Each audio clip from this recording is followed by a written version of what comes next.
उपचुनाव हो रहा है कुडनी में भाजपा के साथ, इस बार क्या मुहिम है आप लोग का, क्या किस तरह की तैयारी? भाई पिछले 2 उपचुनाव ने कहीं ना कहीं दिशा दिखा दी है कुडनी वाले उपचुनाव को लेकर। दोनों पिछले अगर आप उपचुनाव देखें, जहां पे गोपालगंज में तो हम लोग की जीत हुई, पर मोकामा में जिस तरीके से हम लोग का प्रदर्शन रहा, भाई मोकामा की जीत कोई भी महागठबंधन का दल या महागठबंधन का नेता डंके की चोट पे नहीं कह सकता कि ये उस दल की जीत है या ये उस नेता की जीत है। ये एक व्यक्ति विशेष की जीत है। मोकामा में अनंत सिंह जी का एक अपना प्रभाव है और वो निर्दलीय रहकर भी बड़ी बड़ी शक्तियों के सामने चुनाव लड़कर वो जीतते रहे। तो ये जीत अनंत सिंह जी की अपनी व्यक्तिगत जीत है। अगर ये महागठबंधन की जीत होती तो भैया मत प्रतिशत तो बढ़ना चाहिए था, 1 लाख के आसपास जीत होनी चाहिए थी। भाई 1 लाख नहीं भी होता, 90,000 होता, 85,000 होता, 2,000 4,000 कुछ वोट तो होता नीतीश कुमार जी का जो उधर जाता।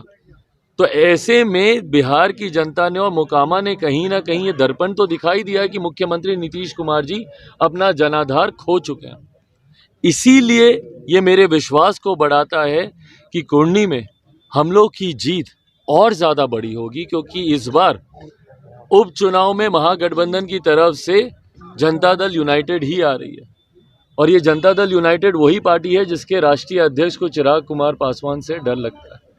ये उपचुनाव, इसमें जीत बस एक मार्जिन रहेगा। और इस पे भी मैं पूरे विश्वास के साथ कहता हूं कि भारतीय जनता पार्टी और लोक जनशक्ति पार्टी रामविलास एनडीए के हमारे प्रत्याशी की एक बड़ी जीत कुडनी विधानसभा में भी होगी। और ये चुनाव महज एक अब औपचारिकता है, जीत के मार्जिन को बढ़ाने के लिए हम लोग सब प्रयास करेंगे। कब घोषणा होगा कि चिराग पासवान भी अब एनडीए के साथ है? भाई बहुत जल्दी इसकी भी औपचारिक घोषणा। अभी तो हम लोगों ने इस बात की घोषणा हम लोगों ने करी दी है। मेरी पिछले दिनों एक लंबी मुलाकात भारत के गृह मंत्री आदरणीय अमित शाह जी के साथ हुई। विभिन्न विषयों पर उस दिन चर्चा हुई, लंबी मुलाकात थी। उसमें एक बात तो स्पष्ट हो गई कि जितने उपचुनाव हैं उसमें लोक जनशक्ति पार्टी रामविलास भारतीय जनता पार्टी का समर्थन करेगी और एनडीए प्रत्याशियों को जिताने के लिए हम लोग प्रचार करेंगे।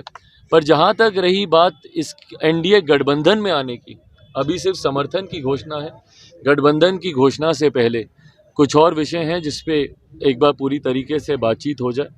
मेरी भारत के प्रधानमंत्री आदरणीय नरेंद्र मोदी जी से भी मुलाकात इसके बाद होनी है और मुझे लगता है इन मुलाकातों के बाद इसकी औपचारिक घोषणा कर दी जाएगी। फिलहाल दिल्ली में चुनाव हैं, गुजरात में चुनाव हैं, हिमाचल के चुनाव अभी संपन्न हुए हैं। तो तमाम दल वहां से एक बार फारिग हो जाएं, उसके बाद हम लोग बैठकर इसकी औपचारिक घोषणा करके चलेंगे। राष्ट्रीय अध्यक्ष हैं, आपने कहा था कि अपना एनडीए गठबंधन के हिस्सा है, न महागठबंधन के हिस्सा है और अकेले चुनाव लड़ेंगे। आखिर परिस्थितियां क्या आ जाती हैं जो फिर से? भाई मैं आज की भी तारीख में मैं किसी गठबंधन का हिस्सा नहीं, मैं स्पष्ट कर दूं, मैं अभी भी गठबंधन को लेकर हम लोग की बातचीत चल रही है। मैंने इस बात को ज़रूर कहा था कि जब चुनाव आएंगे उस वक्त लोक जनशक्ति पार्टी रामविलास गठबंधन का फैसला लेगी। उपचुनाव में पार्टी ने ज़रूर ये निर्णय लिया है कि हम लोग का समर्थन भारतीय जनता पार्टी के प्रत्याशियों को रहेगा। कारण भी आप सब जानते हैं, मुख्यमंत्री नीतीश कुमार जी, उनको कमज़ोर करना, उनके प्रत्याशियों की हार को सुनिश्चित करना, ये हम लोगों की प्राथमिकताओं में से हमेशा एक रहा।